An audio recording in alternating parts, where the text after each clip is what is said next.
നമസ്കാരം. 90കളിലെ മലയാള സിനിമാസ്വാദനത്തിൻ്റെ ഏറ്റവും വലിയ ഉദാഹരണമായിരുന്നു അക്കാലത്ത് വിജയകരമായി തിയേറ്ററുകളിൽ പ്രദർശിപ്പിച്ചിരുന്ന ഷക്കീല ചിത്രങ്ങൾ. ഷക്കീല എന്ന നടിയുടെ പേര് വെച്ച് വരുന്ന ചിത്രങ്ങളിൽ അന്ന് മമ്മൂട്ടിയും മോഹൻലാലും അഭിനയിച്ച ചിത്രങ്ങളെക്കാൾ തിയേറ്ററുകളിൽ നിന്ന് വരുമാനം ഉണ്ടാക്കി.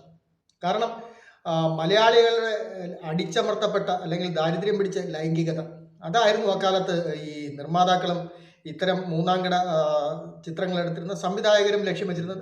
അവരുടെ ഉദ്ദേശം ശരിയായിരുന്നു. ആ ചിത്രങ്ങൾ തിയേറ്ററിൽ നിന്നും വാണിജ്യപരമായിട്ട് നല്ല പൈസ ഉണ്ടാക്കി. അടൂർ ഗോപാലകൃഷ്ണൻ പോലും പലപ്പോഴും അങ്ങനെയുള്ള ചിത്രങ്ങൾ ചെയ്താലോ എന്ന് ആലോചിച്ചിട്ടുണ്ടാവും. കാരണം അതിന് നേടുന്ന സാമ്പത്തിക വിജയം കണ്ടിട്ട്. അപ്പോൾ അതിൽ മെയിൻ കഥാപാത്രമായിരുന്നു ശ്രീ ഷക്കീല. അതുപോലെയുള്ള കുറച്ച് നടികൾ. അവർ കാലം മാറി, ഇൻ്റർനെറ്റ് എന്ന് പറഞ്ഞാൽ മഹാഭീമൻ നമ്മുടെ മുന്നിലെത്തി. ഇപ്പോൾ സെക്സ് എന്ന് ടൈപ്പ് ചെയ്ത് കൊടുത്തു കഴിഞ്ഞാൽ ആയിരക്കണക്കിന് 10,000-കണക്കിന് പോൺ സൈറ്റുകൾ നമ്മുടെ കയ്യിലെത്തുന്ന കാലത്ത് അക്കാലത്ത് 90കളിലെ ചെറുപ്പക്കാരെയും പ്രായമായവരെയും വൃദ്ധന്മാരെയും ഒക്കെ ഇക്കിളിപ്പെടുത്തിയിരുന്ന ഷക്കീലെ പോലുള്ളവർ നിത്യവിസ്മൃതിയിലേക്ക് ആണ്ടുപോയി. ഇടയ്ക്ക് ചില പടങ്ങളിലൊക്കെ അവർ വന്ന് മോങ്ങാടിച്ച് പോയെങ്കിലും പഴയതുപോലുള്ളൊരു മാർക്കറ്റ് വാല്യൂ അവർക്കുണ്ടായിരുന്നില്ല. അപ്പോഴാണ് ഈ മാർക്കറ്റ് വാല്യൂ ഉണ്ടാക്കാൻ വേണ്ടി മലയാളത്തിലെ ചില മാധ്യമങ്ങൾ, ഈ ഹേമ കമ്മിറ്റി റിപ്പോർട്ട് വന്നതിന് ശേഷം മലയാളത്തിലെ പ്രശസ്തമായ ഒരു ചാനൽ ന്യൂസ് 18 അവർ ഈ ഷക്കീലെ തേടിപ്പിടിച്ച് ചെന്ന് പഴയ കാര്യങ്ങൾ ഓർത്തെടുക്കുന്നു. പാരസ്കഫലി സ്വാദം, ചൂടുള്ള ചായക്കും ചൂടുള്ള വാർത്തകൾ.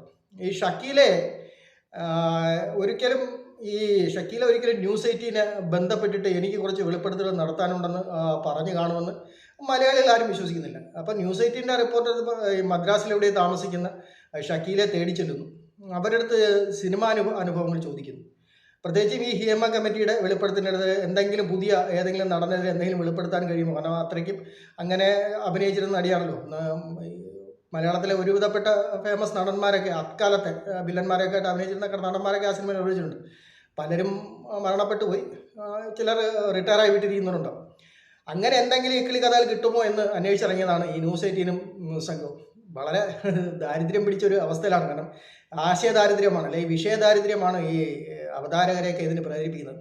ആലോചിച്ച് നോക്കൂ, ചെന്നൈയിലുള്ള ഇവരെ എങ്ങനെയോ കോൺടാക്ട് ചെയ്യുന്നു, ഇവരുടെ അടുത്ത് ചോദിക്കുന്നു ഇങ്ങനെ ഒരു സംഭവം ഇൻ്റർവ്യൂ തരാമോ എന്ന്. തീർച്ചയായിട്ടും ഷക്കീല വെറുതെ കൊടുത്താണില്ല, അവർ ഒരു നല്ലൊരു പ്രതിഫലം വാങ്ങിച്ചിട്ടായിരിക്കും ഇന്ന് നടന്ന ഇൻ്റർവ്യൂ കൊടുത്തിട്ടുണ്ടാവും.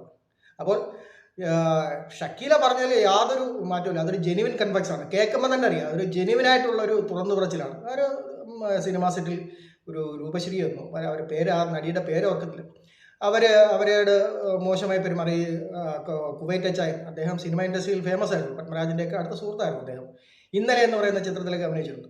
അദ്ദേഹം ആണെന്നറിയില്ല, ഇവർ ഈ ഷക്കീല പറയുന്ന അച്ചായൻ.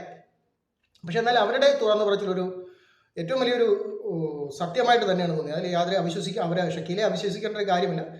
സിനിമാ സെറ്റിൽ നടക്കുന്ന സംഭവമാണ്. അതിൽ യാതൊരു പുതുമയും കാണുന്നില്ല. സിനിമയെക്കുറിച്ച് അറിയാമെന്നുള്ളൂ. അല്ലെങ്കിൽ ഈ പൊതു ഇടങ്ങളിൽ സ്ത്രീ പുരുഷ പിന്നെ 80ലും 90കളിലും കോളേജുകളിൽ ഈ സിനിമയുടെ ഇടയിൽ നടന്നതിനെക്കാട്ടിയും കൂടുതൽ നടക്കുന്നുണ്ടായിരുന്നു. അപ്പോൾ ആ സിനിമാ രംഗത്ത് നടക്കുന്നതിനെക്കാട്ടിയും ഒരുപാട് കൂടുതൽ നടക്കുന്ന ധാരാളം തൊഴിലിടങ്ങളുണ്ട്. പക്ഷേ ഈ ചാനലിൻ്റെ TRP റേറ്റിംഗ് കൂട്ടാൻ വേണ്ടിയിട്ട് ചാനലുകാരുള്ള ഓട്ടത്തിൽ ഇവർ കാണിക്കുന്ന പെയ്ഡ് ന്യൂസുകൾ ഇപ്പോൾ 2 തരം വാർത്തയാണ്. ഒന്ന് സൃഷ്ടിക്കുന്ന വാർത്തകൾ, ഒന്ന് ഉണ്ടാകുന്ന വാർത്തകൾ. വയനാട്ടിലെ ഉരുൾപൊട്ടൽ അത് വാർത്തയാണ്. പക്ഷേ ഷക്കീലെ തേടിപ്പിടിച്ച് ചെന്ന് അവരെ കൊണ്ട് സംസാരിപ്പിക്കുന്നു. പഴയ സത്യമാണ്, പക്ഷെ അവരെ കൊണ്ട് സംസാരിപ്പിക്കുന്നു, എന്നിട്ട് അതൊരു വാർത്തയാക്കാൻ ശ്രമിക്കുന്നു. അത് വാർത്ത ഉണ്ടാക്കുന്നതാണ്. ഇത് രണ്ടും തമ്മിൽ വളരെയധികം വ്യത്യാസമുണ്ട്. നമ്മുടെ ചാനലുകൾ വാർത്തകൾ ഉണ്ടാക്കുകയാണ്. ഈ തുറന്നു പറഞ്ഞ നടിമാരെ എല്ലാം വിളിച്ചുകൊണ്ടത് ഒരുപക്ഷെ സിനിമയിൽ വന്ന് എന്തെങ്കിലും ആകും എന്ന് കരുതി വന്നവർ ഒന്നുമാകാതെ വിസ്മൃതിയിലേക്ക് ആണ്ടുപോയി. പിന്നീട് വർഷങ്ങൾക്ക് ശേഷം അവരുടെ അടുത്ത് മോശമായി പെരുമാറിയിട്ടുണ്ടാകാം. പക്ഷെ പിറ്റേന്ന് വർഷങ്ങൾക്ക് ശേഷം അവരിൽ പലരും വിജയിച്ചവർ ഏറ്റവും വലിയ ഒരു തമാശയായിട്ട് കാണേണ്ടത്, അല്ലെങ്കിൽ ഒരു കാര്യഗൗരവമായിട്ട് കാണേണ്ടത്, സിനിമാ രംഗത്ത് വിജയിച്ചവർ ഒരാളും ഒരു തുറന്നു പറച്ചിൽ തയ്യാറായിട്ടില്ല. അവരാരും ഒന്നും അനുഭവിച്ചില്ലെന്നല്ല, അവർ നിൽക്കുന്ന മേഖലയെ അവർ തള്ളിപ്പറയാൻ തയ്യാറില്ല. അവിടെ എത്തിപ്പെടാൻ പറ്റാത്തവർ, ആ സിനിമാ മേഖലയിൽ ലൈംലൈറ്റിൽ വെളിച്ചത്തിൽ എത്തിപ്പെടാൻ പറ്റാത്തവർ മാത്രമെന്നാണ് ഈ ചാനലുകളുടെ മുമ്പ് തുറന്നു പറച്ചിൽ നടത്തുന്നത്. അതിനൊരാളാണ് ഷക്കീല എന്ന് വിശ്വസിക്കുമല്ല. ഷക്കീലെ കണ്ടെത്തി അവരോട് കാര്യങ്ങൾ ചോദിച്ചറിയുകയാണ് ചെയ്യുന്നത്. അപ്പോൾ അവർ പറയുന്നൊരു കാര്യമാണ് ഇങ്ങനെ സംഭവിച്ചിട്ടുണ്ട്. പക്ഷെ അതിനെ ഈ ന്യൂസ് 18 എന്ന് പറയുന്ന ചാനലിൽ കൊടുത്ത ഒരു തലവാചകം മമ്മൂട്ടി മോഹൻലാലിനും ഒക്കെ മൗനസമ്മതമായിരുന്നു എന്ന് ഷക്കീല തുറന്നു പറഞ്ഞു എന്നാണ് ഈ ന്യൂസ് 18-ൻ്റെ തലവാചകം. എന്തൊരു ആശയദാരിദ്ര്യത്തിലാണ് നമ്മുടെ ന്യൂസ് ചാനലുകൾ ചെന്നെത്തിയിരിക്കുന്നത്.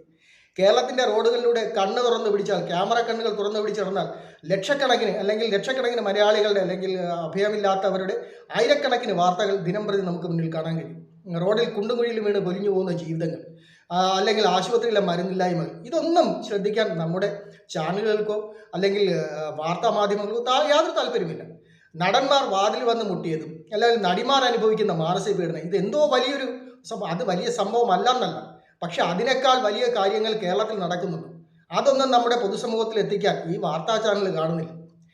ആരോ നമ്മുടെ ഒരു വാട്സപ്പ് ഗ്രൂപ്പിൽ ഇട്ടൊരു തമാശയുണ്ട്. ഈ ഹേമ കമ്മിറ്റി റിപ്പോർട്ട് തീരുന്നവരെങ്കിലും അല്ലെങ്കിൽ ഈ മാധ്യമങ്ങൾക്ക് കടിച്ചു പറിക്കാൻ പുതിയൊരു വാർത്ത കിട്ടുന്നവരെങ്കിലും വീട്ടിലെ TV ഓഫ് ചെയ്ത് വയ്ക്കുക. കാരണം അല്ലെങ്കിൽ കുഞ്ഞുങ്ങൾ ഈ ചാനലുകൾ കാണാൻ സാധ്യതയുണ്ട്. അവർ തീർച്ചയായിട്ടും ഒരു അശ്ലീല ചിത്രം കാണുന്നതിനെക്കാട്ടി വലിയൊരു ഇതിലേക്ക് ഈ അവതാരികമാർ സംസാരിച്ച് ഗോൾമേർ കൊള്ളുന്നുണ്ട്. ഒരു ബാലകൃഷ്ണൻ എന്ന് പറയുന്ന ഈ മുകേഷ് ഒരു നടിയോട്, അതായത് മുകേഷിനെതിരെ ആരോടും അന്വേഷിച്ചൊരു നടിയോട് എന്നെ കമ്പ്യൂട്ടർ പഠിപ്പിക്കാമെന്ന് ചോദിച്ചെന്ന് പറയുന്നുണ്ട്. അപ്പോൾ അത് കേട്ട് അദ്ദേഹം ഈ മാതൃഭൂമി ചാനലാണ്, വളരെ പ്രശസ്തയായ ഒരു അവതാരിക ഇരുന്ന് ചിരിക്കുകയാണ്. എന്നിട്ട് അവരെ പ്രോത്സാഹിപ്പിക്കണം. എന്നിട്ട് കമ്പ്യൂട്ടർ പഠിപ്പിച്ചു കൊടുത്തു. എന്തൊരു തരംതാണ അവസ്ഥയിലേക്കാണ് ഈ കേരളത്തിലെ മാധ്യമങ്ങൾ താഴ്ന്നിരിക്കുന്നത്. തീർച്ചയായിട്ടും ഇവരുടെ ഈ വാർത്താ ചാനലുകൾ കാണുന്നവരുടെ എണ്ണം നാൾക്ക് നാൾ കുറഞ്ഞു പോകുന്നത്, അല്ലെങ്കിൽ ഈ വാർത്തകൾക്ക് യാതൊരു പ്രാധാന്യം കൊടുക്കുന്നില്ല പൊതുസമൂഹം എന്നുള്ളത് ഇവരറിയുന്നുണ്ടോ ആവും. അപ്പോൾ എന്നാലും ഈ ഒരു വാർത്തകൾ സൃഷ്ടിക്കാതിരിക്കുക, വാർത്തകൾ സ്വയം ഉണ്ടാകട്ടെ, അല്ലാതെ സൃഷ്ടിച്ച് വാർത്തകൾ ഉണ്ടാക്കി പെയ്ഡ് ന്യൂസ് ചെയ്ത് ഒരു സമൂഹത്തിൻ്റെ ഇടയിലേക്ക് നാണം കെടാൻ, തരം താഴാൻ നമ്മുടെ മാധ്യമങ്ങൾക്ക് കഴിഞ്ഞുവെങ്കിൽ അത് അവരെ കുറ്റം പറഞ്ഞിട്ട് കാര്യമില്ല. കാരണം നമ്മൾ ഒരുപക്ഷെ ഇങ്ങനെയുള്ള വാർത്തകളാണ് കേൾക്കാൻ ആഗ്രഹിക്കുന്നത്. വയനാട്ടിൽ ഉരുൾപൊട്ടിപ്പോയവരുടെ പുനരധിവാസം എന്തായോ, അർജുനൻ്റെ ലോറി കാണാതായിട്ട് നാളുകൾ കുറേ, ആ ലോറി കിട്ടിയിരുന്നുവെങ്കിൽ ഒരുപക്ഷെ അവർക്ക് ഇൻഷുറൻസ് പൈസയെങ്കിലും കിട്ടാൻ, അതിനൊന്നും നമ്മുടെ മാധ്യമങ്ങൾക്ക് നേരമില്ല. അവർ ഷക്കീലെ തേടി പോകും. നാളെ ഇനി മുംബൈയിൽ ഏതെങ്കിലും ഒരു നടി ഒരു ഗസ്റ്റ് റോളിലോ അല്ലെങ്കിൽ ഒരു സീനിലോ സിനിമയിൽ അഭിനയിച്ചിട്ടുണ്ടെന്ന് വെച്ചാൽ അവരുടെ നമ്പർ തപ്പിപ്പിടിച്ച് അവരെ തേടി ചെന്ന് ചോദിക്കും, നിങ്ങളെ മലയാള സിനിമയിൽ ആരെങ്കിലും കഥകൾ മുട്ടി വിളിച്ചിട്ടുണ്ടോ? അത്ര തരം താഴ്ന്ന നിലയിലേക്ക് നമ്മുടെ മാധ്യമങ്ങൾ താണിരിക്കും. അപ്പോൾ പാഡ്സ് കഫിൽ വീണ്ടും കാണാം ചൂടുള്ള ചായക്കൊപ്പം.